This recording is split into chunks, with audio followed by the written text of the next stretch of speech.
que ya vimos en el capítulo 1.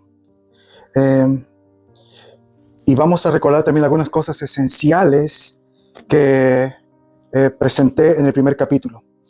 Pero quiero comenzar con una pequeña reflexión, pensando en el mundo en que vivimos. Vivimos en este mundo que prácticamente nos condiciona a todos a creer en una de dos cosas. O en el mérito, que todo es en base a la autosuficiencia, que tienes que luchar para vivir, tienes que alcanzar tus metas. Si hay un problema, tú tienes que buscar soluciones y todo depende de ti y de tus esfuerzos. Esa es una forma de pensar. Pero otros tienen otra forma de pensar en este mundo. Viven pensando que todo depende del azar, de la suerte. Si no pudiste alcanzar tus metas, mala suerte, nada va a poder cambiar lo que tienes. Es mala pata, lo siento por ti. Si no naciste en la familia correcta, con el presupuesto correcto, sorry. Entonces, dependiendo de cómo vivimos, de cómo pensamos, pasamos malos tiempos. Si tú eres de los que piensa que todo depende de ti y te empieza a ir mal y haces todo lo posible y aún así te va mal, terminas con la idea de que soy un inútil. No puedo. Si eres de los que piensa que todo depende de la suerte y te va mal, caes en un fatalismo de decir, no importa cuánto me esfuerce, me va a ir mal porque nací con mala estrella. Y así es como la gente cae en desesperación. Si les va bien, piensan que es un premio justo a sus esfuerzos y otros piensan que fue buena suerte. Pero el Evangelio nos enseña otra realidad completamente distinta. El Evangelio nos enseña que Dios es soberano, que Él reina sobre todas las cosas. Su poder no se manifiesta únicamente a través de grandes milagros sobrenaturales que rompen las leyes físicas de este mundo, sino que su poder se manifiesta mediante las cosas rutinarias y pequeñas de la vida. De manera que a veces ni nos damos cuenta, pero Dios está obrando. Y todo lo hace para lograr sus buenos propósitos en nuestras vidas. El pasaje de hoy tiene que ver con esto. Tiene que ver con el Dios soberano obrando a través de simples y pequeñas circunstancias en la vida de una mujer.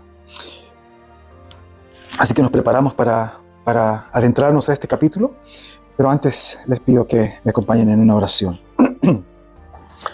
Señor misericordioso y bueno, tú eres quien prepara nuestros corazones y mentes para escuchar tu palabra, para leerla, pero no solamente para escuchar y leerla, sino también para comprenderla y para ponerla en práctica. Te pedimos esta mañana que tu palabra predicada llegue de tal manera a nuestros corazones que podamos entenderla y vivirla y hacer tu voluntad mediante el poder de tu Espíritu Santo. Amén. Amén. Vamos entonces a nuestro pasaje de hoy. Tengan sus Biblias abiertas en el capítulo 2 de Ruth, la gracia inesperada en el campo de la misericordia. Y vamos a recordar un poco, vamos a recapitular la historia de Ruth. Debemos recordar que estamos viviendo en el tiempo de los jueces en Israel. De hecho, el libro de Ruth está justo después del libro de Jueces. Eso no es coincidencia. El libro de Ruth trata de esa época. ¿Y qué pasó en la época de los jueces? Fue una época de caos. No había rey en el pueblo. De hecho, el libro de Jueces termina con este verso. Este es el resumen del libro de Jueces, de ese periodo. Dice que no había un rey en Israel y que cada uno hacía lo que le parecía mejor. En pocas palabras, todo el mundo hace lo que quiere. Y de hecho, si tú lees el libro de Jueces, es un libro espantoso. Espantoso, donde el pueblo va de mal en peor, en pecado, hasta el punto que el libro termina con el pueblo de Israel matándose entre ellos y viviendo un estilo de vida similar al de Sodoma y Gomorra. Entonces es terrible, terrible. Y producto de ese gran pecado hubo castigo, juicio de Dios sobre Israel. Ese juicio vino a través de una hambruna y muerte. Y ese es el contexto donde comienza nuestra historia en el libro de Ruth. El pueblo de Israel, bajo el juicio de Dios, está muriendo de hambre. Y una familia de un hombre llamado Elimelech decide migrar a otro país buscando pan, buscando comida. Salen de Belén, que Belén quiere decir la casa del pan. Salen de la casa del pan porque no hay pan en la casa del pan y se van a otro país. El problema es que ellos se van a Moab. Se van a Moab, donde se quedan a vivir. Los dos hijos varones de esta familia se casan con dos mujeres moabitas. Y el énfasis del texto está en Moab, moabitas. Y uno se pregunta, ¿por qué tanto moabita? Y la semana pasada vimos que esto tampoco es una casualidad. Hay un gran problema cuando se menciona a Moab en la Biblia. por la historia. En Génesis 19 leímos que el inicio de esta nación es el incesto. Ellos nacen del pecado. Y los moabitas se convirtieron en terribles enemigos de Israel. Y en un momento horrendo de su historia, las mujeres moabitas se prostituyeron para hacer caer a los hombres israelitas y hacerlos pecar. Eso está en Números 25.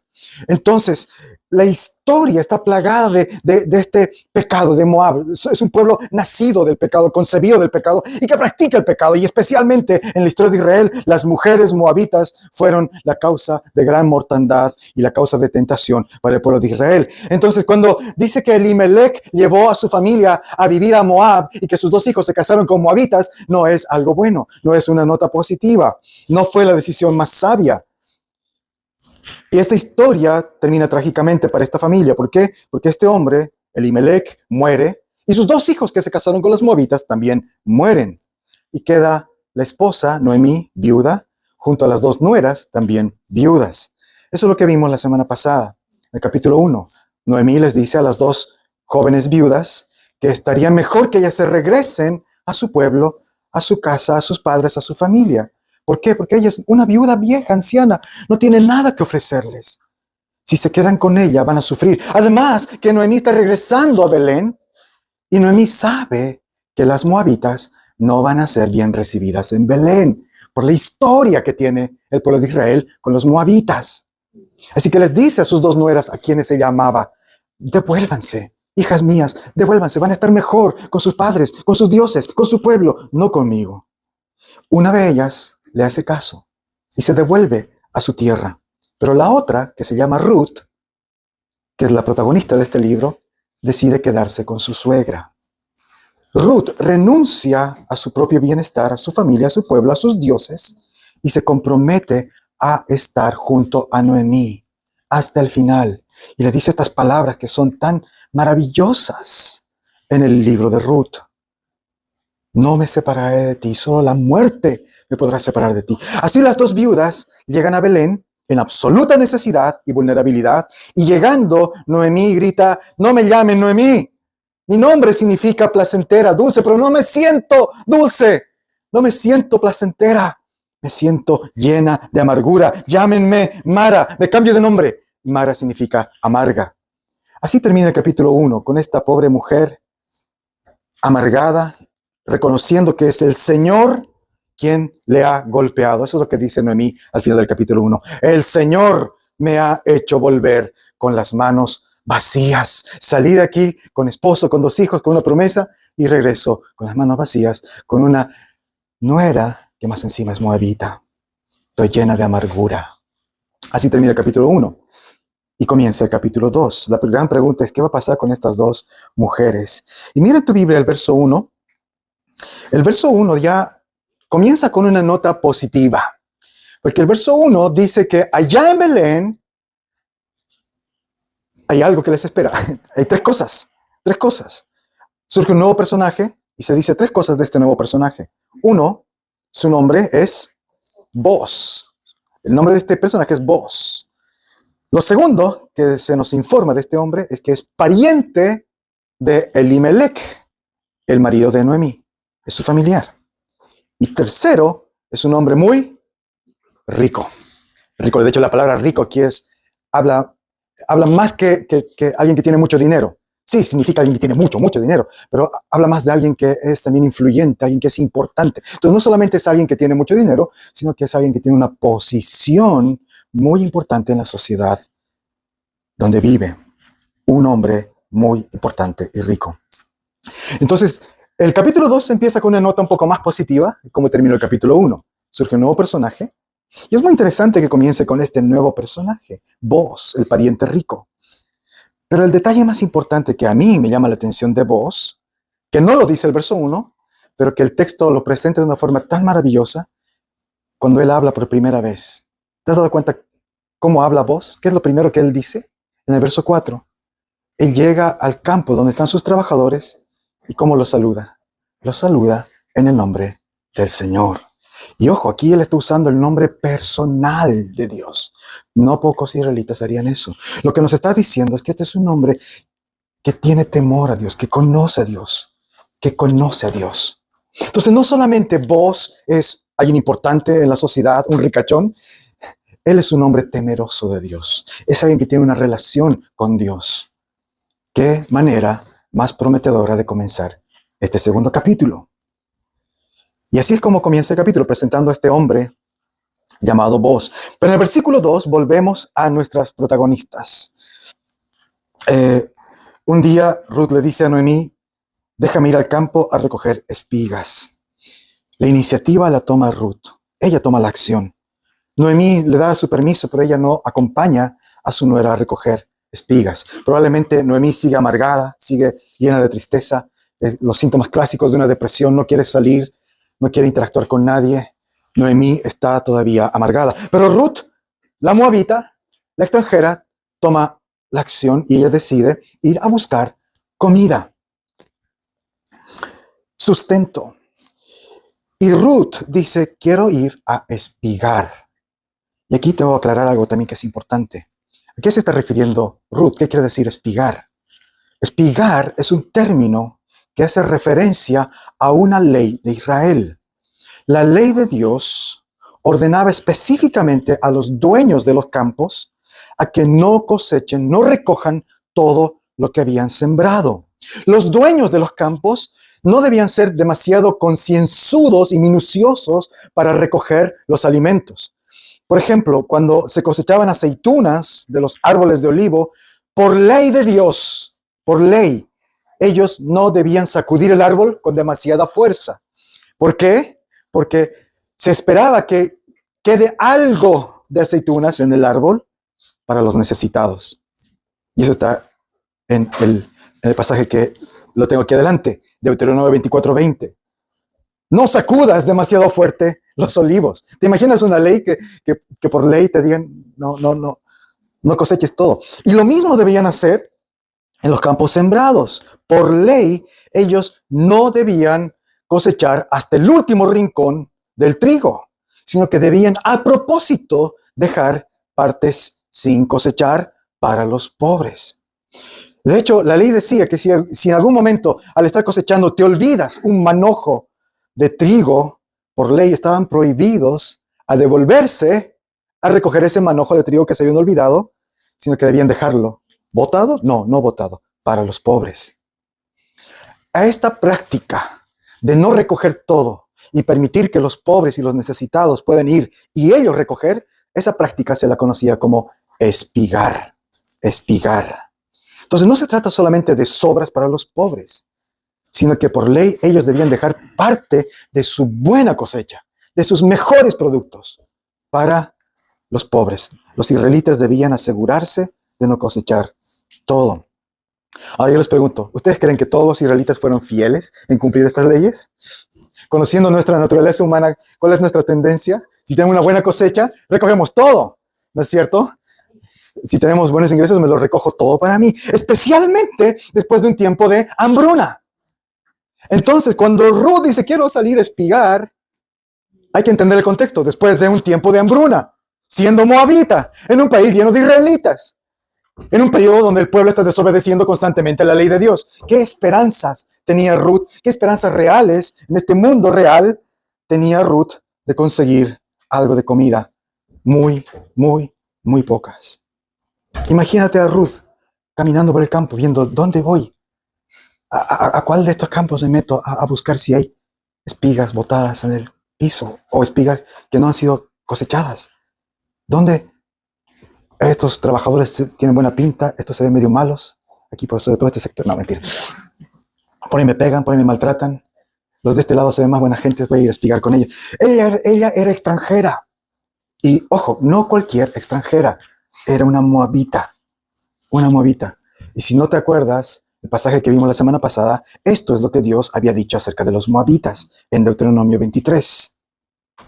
Este es un mandato de Dios a los israelitas. Nunca jamás procurarás su paz ni su bien. Así que nuevamente, te pregunto, ¿qué esperanzas tenía Ruth en el campo? ¿Qué situación más difícil? Ella era un enemigo de ese pueblo, buscando alimento. Los dueños de los campos estarían esperando cosechar después de tanta hambruna. Y además los israelitas habían aumentado enormemente con el tiempo. Había muchas bocas para alimentar. Fácilmente esto podía convertirse en un campo de batalla. Fácilmente una joven mujer, viuda, sin marido, sin familia, extranjera. ¿Te das cuenta? Es la receta para un desastre. Una joven, viuda y extranjera podía convertirse fácilmente la víctima de violencia, insultos y cosas peores. Pero ahí está ella, Ruth, una mujer desamparada, sin protección, viviendo en una tierra que no conoce, con gente que no conoce, siendo moabita. ¿Qué israelita le recibiría con los brazos abiertos? ¿Los israelitas le darían a ella más que a sus propios compatriotas que también están en la pobreza? Así que, repito, desde el punto de vista humano, Ruth está mal. Desde el punto de vista humano, su situación no podía ser peor. Lo único que puede encontrar en los campos es la respuesta natural del ser humano. ¿Y cuál es la respuesta natural del ser humano? Discriminación, desprecio, violencia, abuso, egoísmo. Por lo menos, partiendo de ahí. La respuesta normal humana, en este caso, es incluso acogerse a la ley de Dios, es decir, Dios lo ha dicho, saquemos las patadas.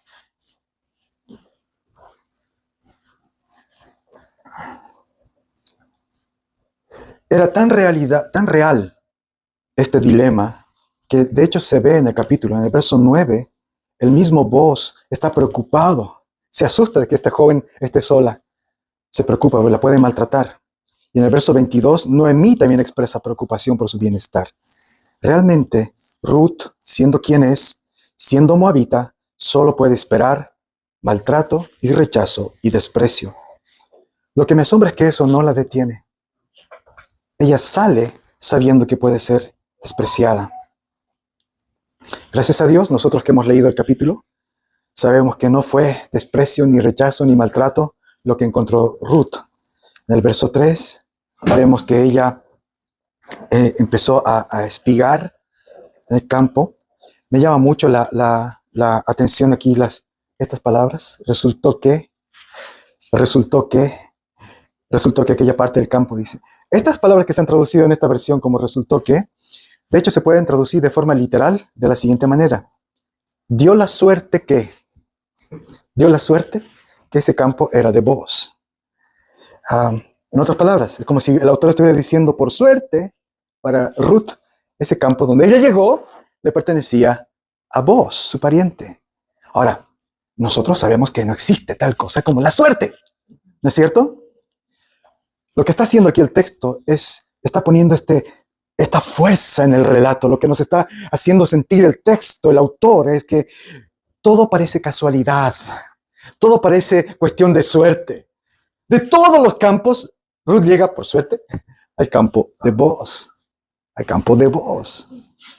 Pero luego nos va a mostrar el mismo texto que no existe tal cosa como la suerte. La Biblia nos enseña que todo, incluso la muerte de los varones de esta familia, el dolor y la amargura de Noemí, tienen un propósito maravilloso en las manos de un Dios soberano. Pero volvamos a nuestra protagonista. Ella está recogiendo espigas, no sabe quién es el dueño de ese campo, y aparece Boaz nuevamente en escena. Él va a supervisar a sus campos, y la ve, y pregunta por ella. Y quiero que notes cómo responde el mayordomo en el verso 6. ¿Notas el énfasis en la respuesta del mayordomo cuando Boaz pregunta, ¿quién es esa mujer allá? Es la moabita, de Moab, por si acaso, de Moab, de los moabitas que viven allá. ¿Dónde Moab? ¿Conoces Moab? Moab. Lo deja muy en claro, muy en claro. Es enemigo de Dios. Pero hay un detalle. Al mismo tiempo que es moabita, es pariente de Noemí. Y ellos saben que Noemí es pariente de su amo. Por eso quizás ellos no se atrevieron a tocarle, a hacerle nada. El punto es que le informan que ella ha estado trabajando ahí sin descanso todo el día. Ahora aquí surge una interrogante. ¿Cómo le va a tratar este millonario, este ricachón, a esta pobre mujer? Miren los versos 8 y 9. Boaz le habla con respeto, le habla con misericordia. Le dice que la va a proteger, le permite recoger en sus campos. Y más adelante, en el verso 14, él va más allá de solamente dejarle recoger, de tenerle misericordia. En el verso 14, Boaz le da de comer, le da abundantemente, de tal manera que ella puede incluso llevar comida para Noemí también. Y luego, después de alimentarla, Boaz le da órdenes a sus criados para que no molesten a Ruth. De hecho, les ordena que hagan caer más manojos de cebada a propósito para que ella recoja. Y cuando llega el fin de ese día, en el verso 17, podemos leer que Ruth tiene 20 litros de cebada y comida para llevar a su suegra. 20 litros es una cantidad asombrosa para recoger espigando. Esos 20 litros sobrepasan todo lo esperado. Nuevamente, con suerte, ella podía haber recogido 1 litro ese día, pero recogió 20. ¿Se dan cuenta de lo que el texto nos está queriendo decir? ¿Dónde está el énfasis de la historia? El énfasis está en esto, que Ruth, siendo quien es, la ley de Dios diciendo lo que dice, ella debería esperar rechazo y un trato brusco, en el mejor de los casos. Pero en lugar de ello, Ruth experimentó abundancia, bondad. Y Boaz, quien debía ser el que la rechace y que la expulse, se convierte en su protector, en su proveedor, y le muestra un amor sorprendente, un amor que no se esperaba, un amor compasivo hacia una extranjera enemiga del pueblo de Dios. Boaz va mucho más allá de lo que la ley de Dios ordenaba. Él provee para ella, hace mucho más de lo que un buen tipo haría. Entonces Ruth actúa con fe, busca ayuda y Dios le provee a alguien que le ayuda. ¿Dónde vemos la mano sobrenatural de Dios? En estas situaciones cotidianas, en estas mini coincidencias que el texto dice, por suerte llegó al campo de Boaz, y por suerte Boaz fue misericordioso. No existe tal cosa como la suerte. Estas mini coincidencias en realidad están bajo el control de un Dios soberano. Amén. Entonces, vemos que surge la esperanza. En los versos 17 al 19, 17 al 19, Ruth vuelve donde su suegra y le muestra todo lo que recogió y la comida que llevó. Y en ese momento, algo cambia en Noemí, la amargada, la triste. De repente ve estos frutos de su trabajo y pregunta, ¿dónde estuviste recogiendo espigas hoy? ¿Dónde estuviste trabajando? ¿De dónde traes estas cosas maravillosas? Tan poca fe le tenía a su nuera, porque Noemí sabía que no podía irle tan bien. Además está llena de tristeza. Entonces la sorpresa para Noemí es grande. ¿Dónde recogiste? Y antes de que le responda, ella pronuncia una bendición en el verso 19. Bendito sea el que te ha tratado con tanta bondad. Pobre Noemí, ¿no? Su nombre significa dulce, placentera, pero ella no se sentía así. Ella se sentía amarga, triste. Pero algo cambia en ella. Algo comienza a cambiar. Cuando Ruth le cuenta que esta bondad, que esta misericordia proviene de Boaz, mira lo que dice Noemí en el verso 21. Que el Señor lo bendiga. El Señor no nos ha retirado la bondad que mostró hacia nuestros muertos. Estas palabras son muy importantes. Nos está mostrando que Noemí se ha dado cuenta de algo en ese momento. Se ha dado cuenta que lo que le pasó a Ruth ese día no viene de parte de un pariente millonario que es buen tipo, sino que es un acto divino. Que lo que le pasó a Ruth no viene de parte de la bondad de un hombre, sino que es la bondad de Dios. Noemí ve que las acciones de Boaz son de parte de Dios mismo. Ella no dice, Boaz nos ha dado misericordia. Ella dice, Dios es Señor. La semana pasada aprendimos una palabra hebrea. ¿Se acuerdan cuál era? Esta palabra hebrea. Gesed. Es la palabra que usa el Antiguo Testamento para describir el amor sorprendente, generoso y amable de Dios. Es un amor que solo Dios puede transmitir, que solo Dios puede dar. Noemí oró por sus 2 nueras, diciendo que Dios les muestre Gesed en el capítulo 1. Y al final del capítulo 1, Noemí está amargada. Ella dice, Dios a mí no me ha tratado con Gesed. Dios me ha quitado su Gesed. Él me ha tratado con amargura. Pero ahora, en el capítulo 2, al ver esos 20 litros de cebada, al ver la comida, el amor de Boaz, la bondad de Boaz hacia Ruth, Noemí dice estas palabras tan maravillosas. Que el Señor lo bendiga. El Señor no nos ha retirado su Gesed, su amor bondadoso, su misericordia abundante. Yo pensé que la había perdido. Yo pensé que Dios ya no me trataba con misericordia. ¿Por qué? Porque mi marido se murió, porque mis 2 hijos se murieron, porque lo perdimos todo. Los eventos, las circunstancias me decían a gritos, Dios ya no tiene Gesed para ti. Pero ahora, estos 20 litros de cebada, esta comida, este acto bondadoso de Boaz, me demuestra que el Señor no ha retirado su Gesed. ¡Wow! La prueba para Noemí es que un hombre actuó no conforme a su naturaleza humana, sino que este hombre actuó conforme a la naturaleza de Dios. Boaz actúa no en base a su propia generosidad. Él no es amoroso por sí mismo. Él está actuando como un representante de Dios. Y eso es lo que Noemí reconoce aquí. De hecho, Noemí utiliza una palabra muy importante. Voy a volverme otra vez técnico con el hebreo. Al final del verso 20, si miras en tu Biblia, ella dice, ese hombre es pariente nuestro. Es uno de los que ¿puede qué? ¿Puede qué? Rescatarnos. Literalmente ella dijo, ese hombre es un Goel, un rescatador.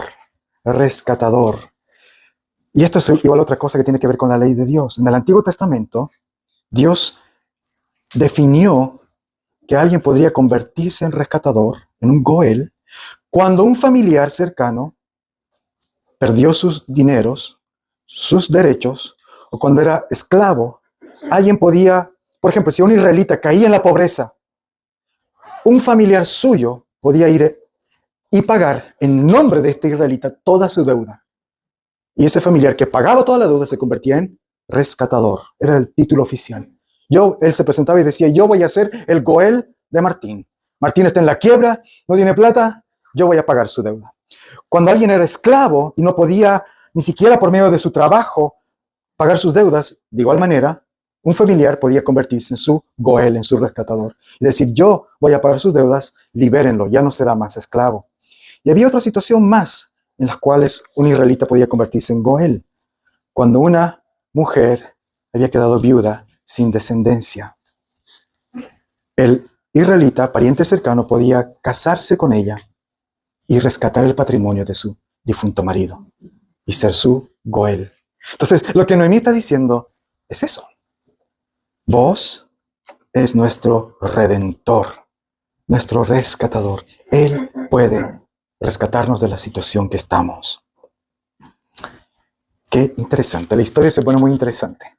¿Será que se concreta ese rescate? ¿Será que este hombre se casa con Ruth? No les voy a dar spoilers, así que la respuesta en la próxima semana, en este mismo punto de transmisión, no se lo pierdan. El punto es que Noemí ahora ve que Dios no les ha abandonado. Dios les ha puesto delante de ellas un rescatador, un redentor, alguien que las puede redimir, un Goel. Noemí decía que el Señor le había hecho volver vacía, amarga, pero ahora sus ojos ven otra cosa. Sus ojos empiezan a ver el Gesed de Dios, la misericordia de Dios. Así que Noemí le aconseja a Ruth, quédate en el campo de Boaz. Ve y quédate ahí. Durante toda la cosecha, Él te va a proteger. Así que, hermanos, esa es la historia. El capítulo termina con Noemí entendiendo que no existe tal cosa como la suerte o la casualidad. Pero al mismo tiempo, ella tampoco, y Ruth tampoco, triunfan en base a sus méritos. Es verdad que Ruth es valiente y decidida y busca sustento, pero al final del día es el Señor, es el Señor. Su destino, su bienestar no estuvieron en las manos ni de la suerte ni de su propio esfuerzo, sino en un Dios soberano que movió todas las cosas, que armó toda esta situación para que Ruth terminase en el campo preciso, bajo el cuidado preciso. Dios le puso un redentor en su camino. Esta es la realidad para Noemí y para nosotros también. Querida iglesia, no existe tal cosa como la suerte. No pienses en la suerte, no creas en la suerte. Nuestras vidas no están en manos de las estrellas, de los signos zodiacales, ni de las tonterías que se inventa la gente. Nuestras vidas, nuestro futuro, nuestro bienestar están en las manos de un Dios soberano. De un Dios que no solo es soberano, sino que es bueno y misericordioso, que no nos ha retirado su Gesed. No importa las circunstancias y lo que las circunstancias te digan o te hagan sentir. Quizás tú puedes sentir que ¿dónde está la misericordia de Dios? Quizás todo en tu vida puede estar gritándote que Dios no te trate con misericordia. Recuerda a Noemí, la amarga. Recuerda cómo Dios le envió un rescatador, un hombre lleno de misericordia, que la trató no como se esperaba que la traten. Un hombre que no la menospreció, uno que actuó no como su naturaleza humana, sino que la trató conforme a la naturaleza de Dios, con misericordia, con Gesed. De la misma manera, Dios envió un hombre para rescatarnos. El Hijo del Hombre vino para extendernos la misericordia de Dios. Él no vino a tratarnos como nosotros deberíamos haber sido tratados. Él no vino a condenarnos, sino para darnos Gesed. Y el libro de Ruth nos está mostrando esta verdad. El libro de Ruth no se trata de un libro entretenido, una historia de romance. No se trata de una mujer abriéndose campo en un mundo machista. No es una expresión de trabajo, de igualdad. Aunque hay muchos principios buenos en esta historia principalmente fue escrita para mostrarnos el Evangelio, para mostrarnos al Dios de Noemí y cómo Él trata a aquellos que le siguen. Recuerda capítulo 1. Ruth tenía dos opciones: volverse a su familia, a sus dioses, a su vida de pecado. La otra era quedarse con Noemí. Pero Ruth responde estas palabras hermosas. Ella le dice: no me pidas que te deje. A donde quiera que tú vayas, iré yo. Tu pueblo será mi pueblo y tu Dios será mi Dios. Cuando Ruth abrazó a su suegra, no estaba abrazando solamente a esa mujer. Más importante, estaba abrazando al Dios de su suegra. Ruth dejó su familia, su gente, sus amistades, su vida pasada. Cualquier promesa de mejora las dejó por Noemí, por el pueblo de Noemí y por el Dios de Noemí. A esto la Biblia llama conversión. Ella no era israelita, no era miembro del pueblo de Dios. Por nacimiento ella era enemiga de Dios, moabita, y por la ley de Dios ella debía ser rechazada. Pero ¿qué es lo que vemos? Vemos a Boaz, un hombre que reconoce la fe de Ruth. En el verso 12, él le dice: ya sé lo que has hecho en favor de tu suegra. Que el Señor te recompense por lo que has hecho. Que el Señor, bajo cuyas alas has buscado refugio, te premie por esta acción tuya. Vos entendió que la moabita había dejado atrás su moabitez. Había dejado atrás su vida pasada, buscando refugio bajo las alas de Dios. Así como los pollitos se esconden bajo las alas de su madre. Así que la extranjera es tratada como hija de Dios. Eso es lo que vio Boaz. Este era un hombre que conocía la ley de Dios, pero que conocía más que nada al Dios detrás de la ley. Así que él no se aferró legalistamente a la ley, sino que él reconoció que Dios estaba haciendo una obra en esta mujer. Queridos, este es el Dios que adoramos, el Señor, fuerte, misericordioso y piadoso, lento para la ira y grande en misericordia y en Gesed, amor. Es un Dios soberano que protege a sus hijos, aún en los medios más difíciles. En el Nuevo Testamento veo en el capítulo 4 de Juan a Jesús, el Hijo de Dios, mostrando la misma misericordia a una mujer extranjera de Samaria, llamando a la que es de afuera a ser parte de su familia, ofreciéndole agua de vida. Queridos, en Jesús vemos perfecta y completamente el Jesé de Dios. Él es nuestro pariente rescatador, mejor que vos. Vos podía haber sido legalista. Él podía haberle dicho a Ruth, Dios nos prohibió mostrarles misericordia a ustedes moabitas. Pero como yo soy pariente de tu suegra, voy a dejar que recojas espigas por hoy. Pero no te aproveches. Saca lo que puedas y luego ándate y sea agradecida. Pero en lugar de eso, vos le dijo, yo quiero ser como Dios, que nos dio su ley, pero que es misericordioso y bondadoso. Así que toma más de lo que te corresponde, come, bebe y lleva para Noemí y luego vuelve a recoger todo lo que necesitas. Es eso lo que Dios ha hecho con nosotros. El apóstol Pablo dice que nosotros vivíamos sin Dios, sin esperanza. Nosotros éramos ajenos al pueblo de Dios, ajenos a sus promesas, sin Dios en este mundo, sin esperanza. Pero en Cristo, Él nos invita a su familia. Así como atrajo a esta extranjera a su familia, Él nos trajo a nosotros, a su familia. Y Pablo dice que ahora los que están en Cristo, que antes estábamos lejos, hemos sido acercados y somos miembros de la familia de Dios. ¡Qué maravilloso! Miembros de la familia de Dios. Amén. Así que este es el mensaje de Ruth 2 para nosotros. Quiero terminar con algunas preguntas de reflexión para que podamos conversar y meditar estos días. Primera pregunta. Vos usó sus recursos, poder y posición para proteger, para bendecir a una persona vulnerable. ¿De qué formas prácticas puedes tú, en tu trabajo, en tu vecindario o en la iglesia, reflejar el amor de Cristo desbordando generosidad hacia los necesitados? Preguntémonos eso. Es una lección del texto. Pero la lección más importante, piensa en la verdad que nos enseña este pasaje. Dios gobierna sobre todas las coincidencias cotidianas de tu vida. ¿De qué manera comprender esta verdad te puede ayudar a enfrentar la incertidumbre laboral, económica o familiar esta semana? No olvides que Dios es soberano. Aunque no lo veas en grandes milagros, Él está actuando en tu vida. Tercera pregunta. Al final del capítulo, Ruth se asombró profundamente con Noemí de hallar favor siendo extranjera. ¿Ha perdido tu corazón el asombro por la gracia inmerecida de Dios en tu vida? ¿Cómo puedes cultivar esa gratitud hoy? ¿Cuántas veces nos olvidamos de la gran bondad de Dios hacia nosotros? No lo olvidemos. Amén. Amén. Estemos meditando y oremos.